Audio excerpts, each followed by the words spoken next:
Olá, pessoal. Bom dia para quem está assistindo domingo, boa tarde, boa noite para quem assistir outro dia. Hoje nós estamos aqui com a continuidade do nosso estudo da Gênese, na aula 19, com o Marco Bechara. Marco, bem-vindo.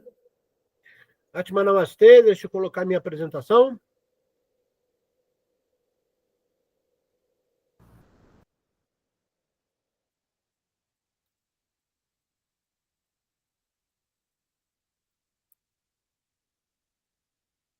Tudo vendo minha tela? Compartilhando. Ok. Aula passada nós falamos, dos milagres do Evangelho, que Kardec escolheu para nos trazer os ensinamentos necessários para o Espiritismo, até o item 51. Então, nesta aula, nós vamos falar do item 52 ao item 67, ok? Vamos lá. Então, o que nós vamos ver nesta aula? As tentações de Jesus, vamos explicar que tentação foi essa do demônio para Jesus. Vamos ver isso aí. Prodígios por ocasião da morte de Jesus, é o caso do próprio sumiço do seu corpo, aparições de Jesus depois da sua morte. Como é que ele aparece? Ele aparece em corpo carnal? Ele ressuscita? Será que Jesus quebraria uma lei de Deus? A gente vai ver que não. Desaparecimento do próprio corpo de Jesus, Como é que isso se deu, Por que isso aconteceu? É bem provável que se o corpo de Jesus não tivesse sido desaparecido, entre aspas, ele seria hoje explorado lá pelo Vaticano, cobrando lá não sei quantos dólares para que todo mundo pudesse ver o corpo de Jesus, ou seja, iam fazer uma comercialização. Então, Jesus, já conhecedor da índole do ser humano, tratou de não deixar resquícios da sua estadia no planeta Terra enquanto esteve entre nós. Vamos lá. Item 52.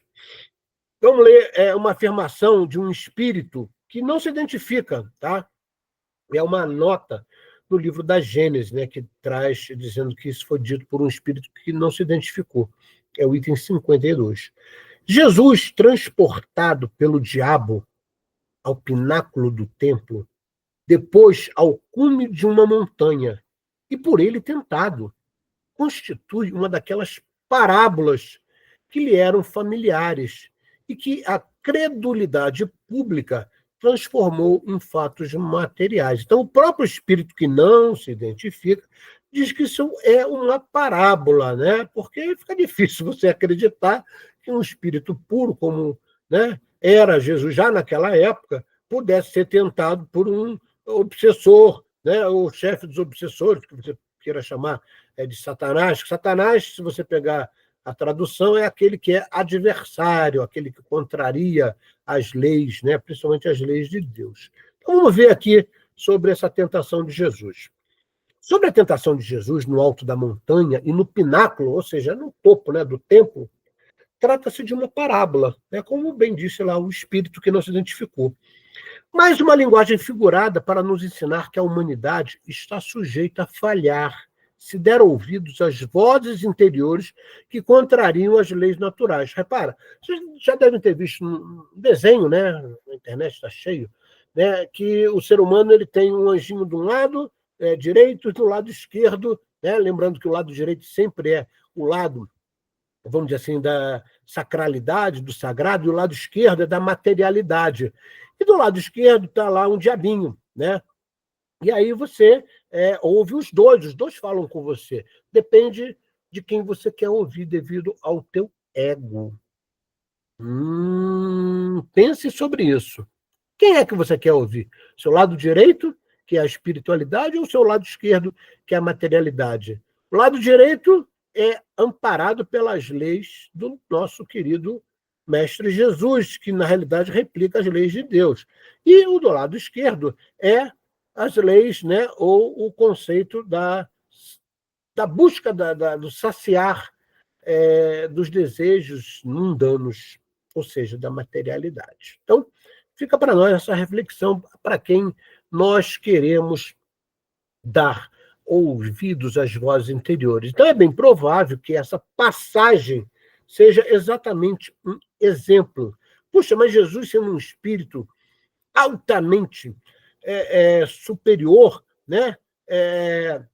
Se deixou levar a esse grau? A gente sabe que não, né? Como disse o próprio Espírito, é uma parábola para nos ensinar que nós temos que tomar cuidado com o que pensamos, o que falamos, como agimos, se ouvirmos o lado esquerdo, o lado direito, ok?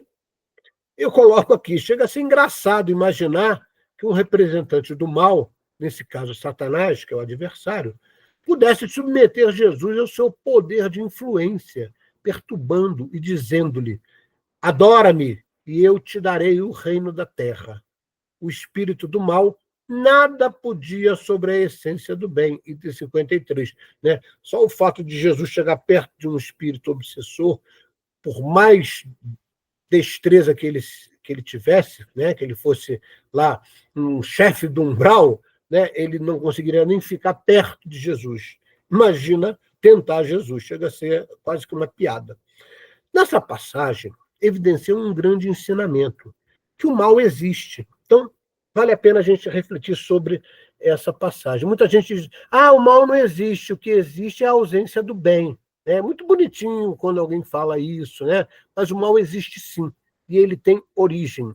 A origem é exatamente o ser humano, o ignorante das leis de Deus, ou aquele que não está disposto a colocar as leis de Deus em prática e alimenta seu ego para saciar os seus desejos mundanos. O mal vem daí. Então, o mal existe sim. Até para lembrar, a palavra existir do latim é ex mais sistir.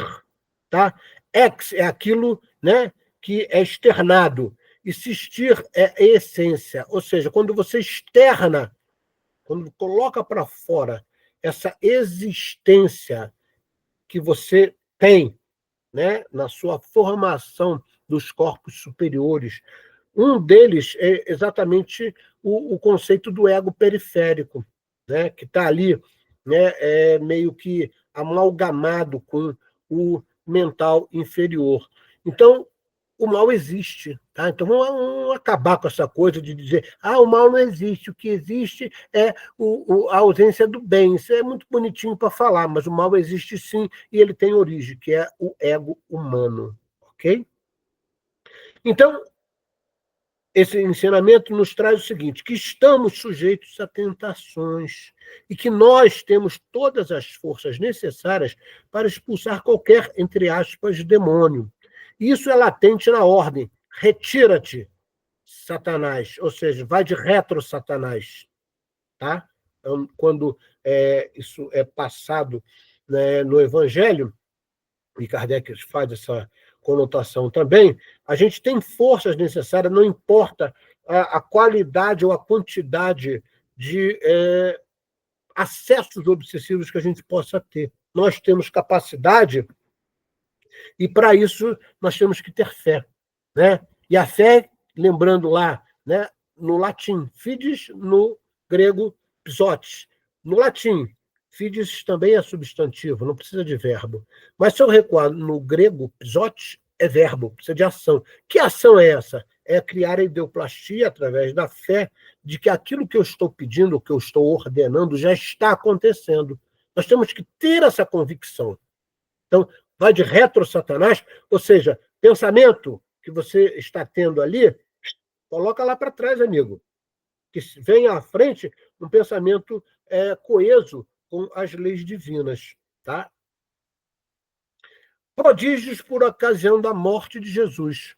Vamos lá, o que Kardec pega em Mateus, capítulo 27.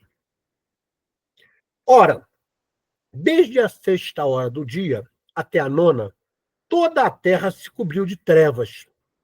Ao mesmo tempo, o véu do templo se rasgou em 2, de alto a baixo. A terra tremeu, as pedras se fenderam, ou seja, racharam. Os sepulcros se abriram e muitos corpos de santos que estavam no sono da morte ressuscitaram. E saindo de seus túmulos após a ressurreição, vieram à cidade santa e foram vistos por muitas pessoas. Está escrito lá em Mateus, é óbvio que isso é uma metáfora, uma alegoria. Vamos entender o que, na realidade, aconteceu.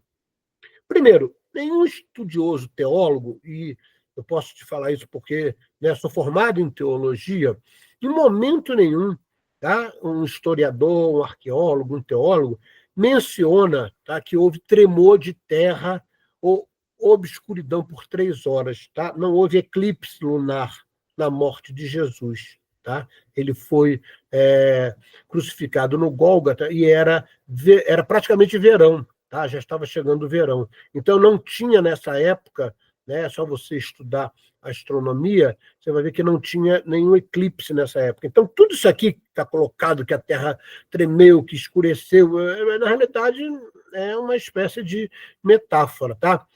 Seria uma situação que não poderia passar desapercebida se tivesse ocorrido. Tá? Então, historiadores, arqueólogos, teólogos deixam isso bem claro. Se pensarmos em eclipse solar, que tem esse tempo de duração, né, que é em torno de 3 horas, teríamos que negar o conhecimento de que os mesmos só ocorrem com a lua nova. E Jesus foi crucificado na lua cheia, no dia 14 de Nissan. 14 de Nissan significa o dia da Páscoa dos judeus. O mês de Nissan é o primeiro mês do calendário judaico, que é baseado nos ciclos da lua e do sol.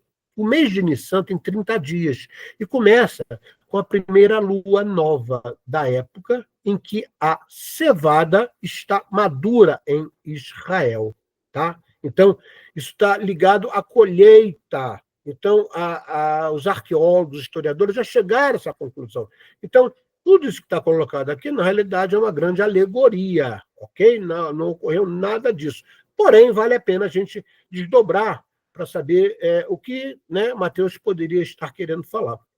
Se admitirmos que essa obscuridão poderia ocorrer devido às manchas solares, temos que lembrar que esse fenômeno apenas enfraquece sensivelmente o brilho do Sol que nos chega. Porém, jamais a ponto de produzir obscuridade e trevas, supondo que um fenômeno desta natureza tivesse tido lugar naquela época. O seria por uma causa perfeitamente natural. O próprio Kardec, no item 55, né, já deixa claro isso aí. Considerando os fatos expostos anteriormente, temos aqui um exagero de linguagem para fazer a menção a um fenômeno natural. Quanto aos mortos ressuscitados, Kardec falando, pode ser que algumas pessoas tenham tido visões, né, ou aparições, o que não é excepcional. Mas, como então não se conhecia a causa de tal fenômeno, afigura-se que os indivíduos aparecidos saíssem do sepulcro. Então, eles viam, né, como a gente vê até hoje, né, espíritos, né, principalmente quem tem a capacidade de vidência, e às vezes são até evidências não treinadas, né, eles conseguem ver espíritos, às vezes andando dentro de casa, aí você vai ficar, ai meu Deus do céu, aconteceu algum fato que o espírito saiu agora do túmulo e veio aqui. É completamente ignóbil pensar dessa maneira. Tá? Os discípulos de Jesus, emocionados com a morte do seu mestre, sem dúvida ligaram a este fato alguns acontecimentos particulares, aos quais não teriam prestado atenção em outras ocasiões. Tá? Então, eles justificaram tudo que estava acontecendo ali devido ao crucificar do mestre. Bastou, talvez, que um fragmento de rochedo se haja destacado naquele momento para que pessoas inclinadas ao maravilhoso tenham visto isso nesse fato um prodígio e, ampliando, tenham dito que as pedras se fenderam. Então, repara, coisas naturais que aconteciam o tempo todo. Então, a partir do momento que Jesus é crucificado, né, as pessoas que acreditam, fizeram um grande pecado crucificando um homem justo, um homem bom, o filho pródigo de Deus, né? Então isso está acontecendo como se fosse uma espécie de castigo. Não ocorreu, ok? Jesus é grande por suas obras e não pelos quadros fantásticos que um entusiasmo pouco esclarecido entendeu de cercá-lo. Tá? Kardec, com muita propriedade, muita inteligência, nos corrobora, né, esse pensamento que a gente tem hoje, né, mais de 150 anos depois do que ele escreveu. aparições de Jesus depois da sua morte. Vamos ver o que está escrito em João, tá? No capítulo 20. Mas Maria Madalena, se conservou fora, perto do sepulcro, a derramar lágrimas. Todo mundo já deve ter visto o filme, né? Maria Madalena ali chorando, né? Ali no sepulcro de Jesus, que era uma pedra que ficou na frente, né? Que os romanos colocaram, porque o próprio Pôncio Pilatos tinha medo de alguém querer roubar o corpo, né? E a gente sabe que, na realidade, o corpo foi solicitado, né, por um sacerdote, né? O José de Arimateia era sacerdote do Sinédrio, tá? Mas ele creia em Jesus. Ele solicita o corpo de Jesus, né? Mas depois, né, que a crucificação foi feita. E, estando a chorar, Maria Madalena, como se abaixasse para olhar dentro do sepulcro, viu 2 anjos vestidos de branco, assentados no lugar onde estivera o corpo de Jesus. Um à cabeceira, o outro ao lado dos pés. Então, Maria Madalena teve acesso, viu que o sepulcro estava aberto e viu lá 2 espíritos que ela entendeu que eram anjos. Disseram-lhe eles, tá? Então, mulher, por que choras? Maria respondeu, é que levaram o meu Senhor e eu não sei onde o puseram, ou seja, levaram o corpo dele. Tendo dito isto, voltou-se e viu Jesus de pé. Ou seja, a partir do momento que ela, né, indagou lá os espíritos, que ela pensou que eram anjos, ela, quando se volta, né, ela faz a meia volta, ela vê Jesus ali de pé, sem saber, entretanto, que fosse Jesus. Então, ela diz, né, aliás, o mestre diz para ela, mulher, por que choras? A quem procuras? E ela, pensando ser um jardineiro, lhe disse, Senhor, se foste tu quem o tirou, dize-me onde o puseste e eu o levarei. Disse-lhe Jesus, Maria. Logo, ela se voltou e disse, Rabone, ou seja, mestre, isso é, meu Senhor. Jesus lhe respondeu, não me toques, porquanto ainda não subi para o meu Pai. Essa passagem é interessante porque Jesus se apresenta já sem o laço fluídico que o ligava ao corpo, um corpo sutil. E o corpo sutil de Jesus, como a gente já falou, né, o campo áurico de Jesus, né, que é o somatório de todos os seus corpos sutis, né, tirando o dupletério já, né, que quando a pessoa desencarna, o dupletério até 45 dias se desfaz, o corpo espiritual, o corpo mental de Jesus tinha um padrão vibracional muito alto. E esse padrão vibracional, para nós, é como se fosse um conceito eletromagnético de muita voltagem. Então, quando Jesus fala, não me toques, é para evitar que Maria caísse dura, fulminada. Tá? Então, não me toques, porquanto ainda não subi a meu Pai. Ou seja, Jesus ainda estava naquele estado, vamos dizer assim, latente do desencarne, onde o cordão fluídico foi rompido, mas ele estava com um padrão vibracional ainda muito alto. Então, ele teria que o quê? Fazer uma espécie de um amainar, ou seja, uma redução desse padrão vibracional, para que posteriormente ele possa não só ser visto, mas ser até tangibilizado, como isso vai acontecer, né? Mais à frente aí. Mas vai ter com os meus irmãos e dize-lhes de minha parte, suba a meu Pai e vosso Pai, e a meu Deus e vosso Deus. Ou seja, Jesus se colocava como irmão o tempo todo, e aqui ele deixa isso muito claro. Tá? Ele não se colocava como um privilegiado, ou seja, ele é meu pai, Deus é meu pai, mas também é vosso pai. Então nós somos irmãos. Então esse conceito de fraternidade, de irmandade, Jesus já, né, trazia o tempo todo, e aí nesse episódio ele mostra isso também. Maria Madalena foi então dizer aos discípulos que viram o Senhor e que este lhe dissera aquelas coisas. Né? Eles não acreditaram, né? Eles acharam que Maria estava completamente alucinada. Eles não acreditavam, né? Na própria profecia que Jesus, depois de 3 dias, voltaria, né? Não em corpo físico, mas por aparições do corpo sutil. Sobre a aparição de Jesus depois da sua morte, no caso, Maria Madalena, vendo Jesus, evidencia-se o adensamento do seu corpo espiritual, por parte de Jesus, para visualização e testemunho da mulher. Por que Jesus fez isso, hein, Marco? Você pode me dizer? Claro, isso está escrito no Antigo Testamento, que após o terceiro dia, né, o Messias ressuscitaria. Para os judeus, né, principalmente no Antigo Testamento, o ressuscitar era voltar à vida. E Jesus não faz isso. Ele aparece em corpo sutil, mas ele continua vivo. Ou seja, ele não esvaiu-se com o conceito da morte física. Então, era mais um ensinamento aí que a alma, né, o espírito, permanece apesar da perda do corpo físico. Então, repara, os mínimos detalhes que estão entre linhas, que são ensinamentos para nós.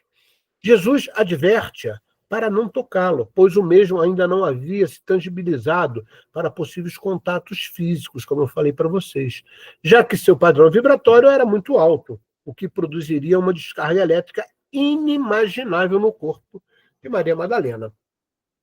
No caso dos dois homens que conversaram em Emaús, né? Então, tinham dois homens conversando, né? Uma passagem.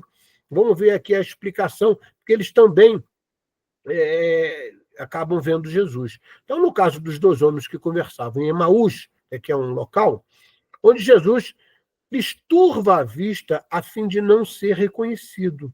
Lhes prega o evangelho, fazendo-os refletir que Jesus representara, caminha com os homens e, ao sentar-se à mesa com os mesmos, se faz reconhecer. Ao partir, entrega-lhes um pedaço de pão, abençoando-os e desaparecendo das vistas do mesmo. Este episódio é típico para o testemunho. Ou seja, Jesus estava bem consciente do que estava escrito, né? Sempre foi muito consciente do que estava escrito no Antigo Testamento, e ele vai dando prova, primeiro a mulher, a Maria Madalena, depois a população, de uma forma geral, representada por esses dois homens, onde, né, em princípio não o reconhecem, mas depois ele se mostra. E aí os homens dizem, meu Deus, é Jesus. Então o que está escrito lá atrás, o que foi falado pelos profetas, é verdade. Então, na realidade, isso é um testemunho.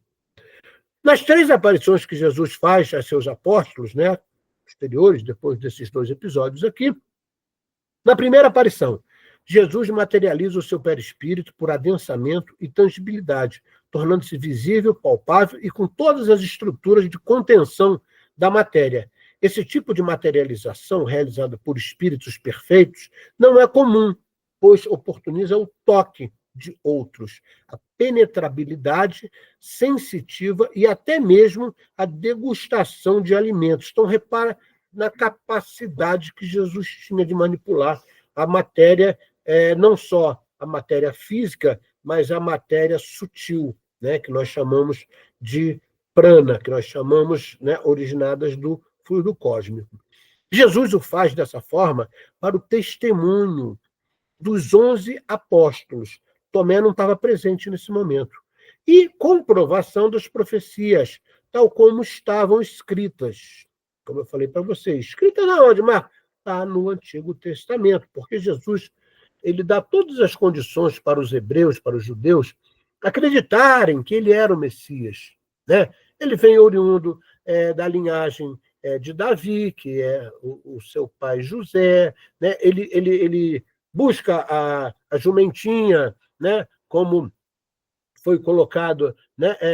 Por um profeta que a gente viu nas aulas passadas. Tudo que está escrito no Antigo Testamento, Jesus faz questão de comprovar, ou seja, ele faz aquilo propositalmente. Isso aqui não tem nada ao acaso. Isso aqui é para que os hebreus pudessem acreditar que realmente ele era o Messias. Certo? Vamos lá. Então, durante essa aparição, Jesus afirma, né, e Tomé não estava ali nesse momento, nessa primeira aparição. Ora, vós sois testemunhas dessas coisas.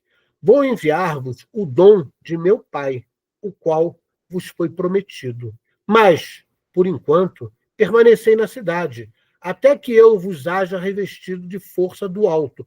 Ou seja, Lucas faz essa passagem, né, deixando claro que os apóstolos se tornaram o quê? Os missionários, aqueles que levariam a palavra do Mestre Jesus para todos os povos, como aconteceu, né? Mas Jesus deixa claro, né? Olha, eu ainda estou preparando vocês.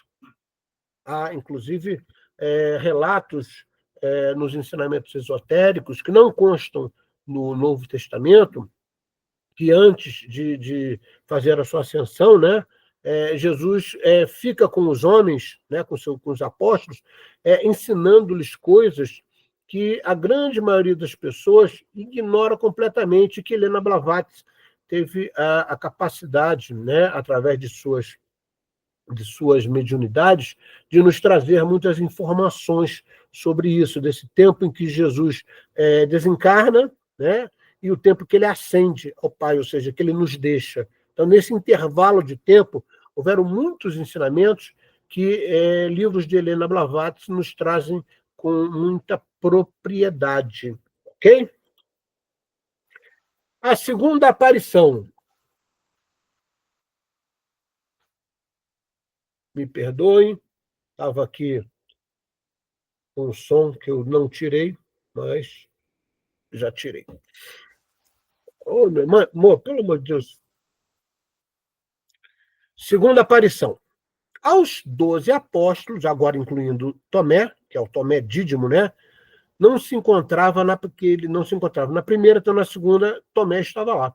8 dias após a primeira aparição, no mesmo local, surge Jesus dentro de um ambiente trancado. Repara, como espírito, ele perpassa tranquilamente as portas, as paredes, o que fosse, né? Então, quando os discípulos, no caso, os 12 agora, o veem, eles ficam assustados, falam, meu Deus, como é que pode? A porta está trancada. Como é que o mestre entrou aqui? Nesse episódio é que Jesus, se referindo à incredulidade de Tomé, diz ao mesmo, tu creste, Tomé, porque viste. Ditosos o que creram sem ver. Então, repara, por muitas vezes, né, vamos colocar nós aqui nesse momento, a gente não vê ou não viu um monte de coisa, pelo menos não lembra, né? A gente pode estar lá, ter estado na época de Jesus, mas naquela época nós éramos aqueles que tacávamos pedra na cruz, né? Essa nossa encarnação é a top de linha, é a melhor. Então, Jesus deixa claro que a fé não consegue estabelecer um conceito de ver o que é materializado. Tem até uma passagem, né, muito bonita, né, que eu trago sempre para vocês, que é: a fé vê o invisível, acredita no inacreditável e recebe o impossível. Então, é sobre esta pequena frase aí que Jesus está falando aí, né? Você, para ver, né, para crer, você tem que ver. Puxa vida, que fé é essa? Que fé é esta que precisa de materialidade para ver? Tem coisas que a gente acredita e, na realidade, a gente não consegue ver. Vamos imaginar aqui agora o oxigênio que você respira, tá? O ar que está aqui em nossa volta, o fluido vital que nos dá vida. Você não está vendo isso, mas você sabe que ele existe. Pelo menos nós, espíritas, sabemos que ele existe porque estudamos, né? Aquele ignorante que simplesmente não acredita em nada, porque tudo que ele acredita precisa de materialidade, precisa de visualização, precisa de colocar um sentido para que a sua fé, entre aspas, né, possa entender. Ele, na realidade, acaba se tornando o que a gente chama de ignorante da fé. Tá? Então, é nessa segunda aparição que Jesus fala, né, o que nós conhecemos para Tomé. A terceira aparição foi à margem do lago, né? Eles falam mar, né? Tiberíades. Então, Jesus aparece sem se deixar reconhecer e pergunta a seus discípulos, que eram Simão, Pedro, Tomé, Natanael, de Canaã, os filhos de Zebedeu e 2 outras que não são identificados, que estavam no barco próximo à margem, frustrados por não terem conseguido pescar nenhum peixe. Filhos, nada tendes que se coma. Pergunta. Filhos, nada tendes que se coma? Responderam-lhe, não. Disse-lhe ele, lançai a rede do lado direito da barca e achareis. Eles a lançaram logo e quase não a puderam retirar. Tão carregada estava os peixes. O item 59. Depois disso, ele os conduziu a Betsaida, tendo lavado as mãos, os abençoou, e tendo-os abençoado, separou deles, e foi arrebatado ao céu. Então, repara, esse aqui é o último episódio, esse lançamento dessas redes, né, que a gente vai explicar já já, foi o último episódio antes de Jesus definitivamente não ser visto mais, né? Ele estava sendo visto em corpo espiritual, e a partir desse episódio, logo depois disso, ele vai a Betsaida, né? A Betsaída, e após abençoá-los e conduzi-los, né, mentalmente a que eles estavam predispostos a fazer, que era a missão de levar a palavra, eles os deixa, tá? Então, o maior dos milagres de Jesus... deixa eu explicar aqui, né? Como a gente já falou, né, esse lançamento de rede, Jesus simplesmente pode ter sido... Deixa eu voltar aqui, para tirar isso aqui. Jesus pode tranquilamente ter dado uma ordem aos elementares da água que agrupassem os peixes em determinado local, né? Como é que os elementares da água fazem isso? Simplesmente fazendo uma corrente submersa, uma corrente marinha submersa, né? Eles agregam os peixes em determinado local e Jesus, né, pela dupla vista dele, ou pela sua vidência, em outras palavras, né, fala, olha, adentra ao mar e joga a rede ali. Tá? Tranquilamente, não tem nenhum tipo de coisa extraordinária aí que muitos incrédulos querem nos fazer crer. O maior dos milagres de Jesus é aquele que atesta verdadeiramente a sua superioridade. É a revolução de seus ensinamentos que ele operou no mundo. Jesus apenas prega durante 3 anos. Nada escreveu. Sua palavra bastou para regenerar o mundo. Sua doutrina matou o paganismo todo-poderoso e tornou-se a bandeira da civilização. O triunfo de sua doutrina é o maior de seus milagres, ao mesmo tempo que prova sua missão divina. Kardec deixa isso claro, né, dizendo que Jesus não foi a autoridade que nós conhecemos pelos fatos chamados milagres milaborantes, né? Isso é uma coisa natural que nós espíritas já entendemos, mas a coisa mais importante foi o exemplo que ele nos deu e os ensinamentos que nos passou, que virou o quê? Virou a pedra fundamental, virou a pedra angular do que nós conhecemos hoje como cristianismo. Detalhe, eu estou falando cristianismo e não catolicismo, que fique claro. Cristianismo, na sua essência, que são os ensinamentos do Mestre Jesus, tem muitas coisas divergentes do que a Igreja Católica nos prega hoje, ok? Que foi sendo adensado, né, em dogmas e paradigmas que eles fizeram nos concílios, né, Concílio de Nicéia, Concílio de Trento, né, e várias outras manipulações de interesses mundanos, criar riqueza. A Igreja Católica fez isso, sim, apesar de muitos católicos ficarem extremamente aborrecidos comigo quando eu falo isso, mas eu deixo claro que o cristianismo não é sinônimo de catolicismo. O catolicismo é uma das correntes que o cristianismo desdobrou, vamos colocar assim, mas o cristianismo é o conceito puro dos ensinamentos do mestre, que não tem riqueza, não tem papa, não tem ninguém superior de ninguém, todos são irmãos e por aí vai, ok? O desaparecimento do corpo de Jesus. O desaparecimento do corpo de Jesus após sua morte havia sido objeto de inúmeros comentários. O corpo de Jesus simplesmente sumiu, tá? Puxa, mas espera aí, Marcos, vamos lembrar aqui. Maria Madalena vai ao sepulcro, chega lá, já não vê o corpo. O José de Arimateia conta a história. pode ter pego o corpo e ter enterrado num local que ninguém sabia, né? Até porque José de Arimateia era um discípulo do mestre, apesar de estar ligado ao Sinédrio, mas ele tinha um nível de consciência muito grande dos ensinamentos e da importância dos ensinamentos do mestre, né? Então, pode ter acontecido que o próprio José de Arimateia ter pego o corpo de Jesus e ter, vamos dizer assim, enterrado num local. Eu também não acredito nisso, vocês vão ver já já no que eu acredito. Então, né, esse fato, né, miraculoso desse desaparecimento, a gente pode, vamos dizer assim, interpretar de algumas maneiras. Vamos ver. Sobre o desaparecimento do corpo de Jesus, existem duas hipóteses. A primeira hipótese, Jesus nunca encarnou. Tá? Eu não acredito nisso aqui. Tá?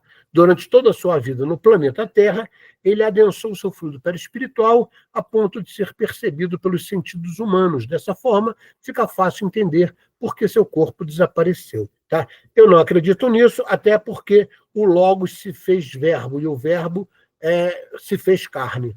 Tá? Isso é muito bem colocado, inclusive, no Antigo Testamento. Tá? Então, essa primeira hipótese, né, ela existe, vários teólogos a sustentam, porém eu não acredito e nem Kardec acreditava. Segunda hipótese, se Jesus pode morrer, é que tinha corpo carnal. Se Jesus sofreu materialmente, como não será possível duvidar-se, é que tinha um corpo material, de natureza idêntica a todos. Tá? Então, Kardec deixa isso claro, né? Ele nega também essa primeira hipótese de muitos teólogos. Né? Essa hipótese de Jesus encarnado como homem corresponde à mais realidade descrita na história e narrada nos evangelhos. Tá? Então, essa realidade aqui, né? Jesus esteve entre nós, sim, andou entre nós e tinha um corpo de carne. Então, essa é a hipótese que nós acreditamos. Agora vamos ver como é que isso, né, se torna possível o desaparecimento do corpo dele.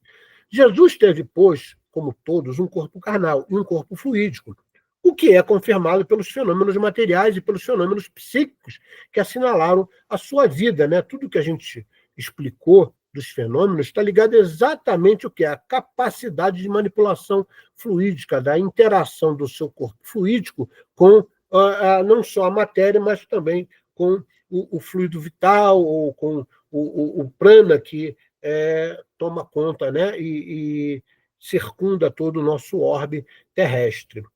Analisando o contexto histórico, é óbvio que aceitamos essa segunda hipótese como verdadeira. Porém, cabe enaltecer que o corpo material de Jesus deveria ter propriedades, estruturas sistêmicas e dimensões glandulares totalmente atípicas para a época. Marco, por que você está falando isso? Porque quando você se torna um espírito mais preparado, ou seja, com menos adensamento, você precisa de um instrumento, você precisa de um corpo que dê as capacidades necessárias para você fazer o que veio fazer naquela encarnação.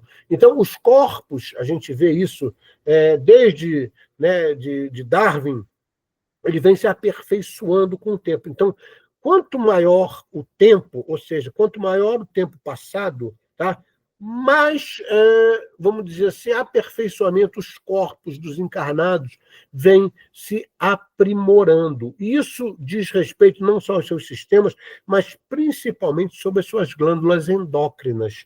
Tá? Então, a gente acredita, por exemplo, que a glândula pineal e a pituitária, a pineal, né, está no centro do cérebro, está ligado ao chakra da coroa, e a pituitária é que está exatamente na altura do asna, que está ligado à consciência daquele que está encarnado, né? Ou aquele que age, ou faz alguma coisa, ou pensa. Então, a origem é a glândula pituitária. Em outras palavras, tudo que o espírito faz tem consequências no corpo físico.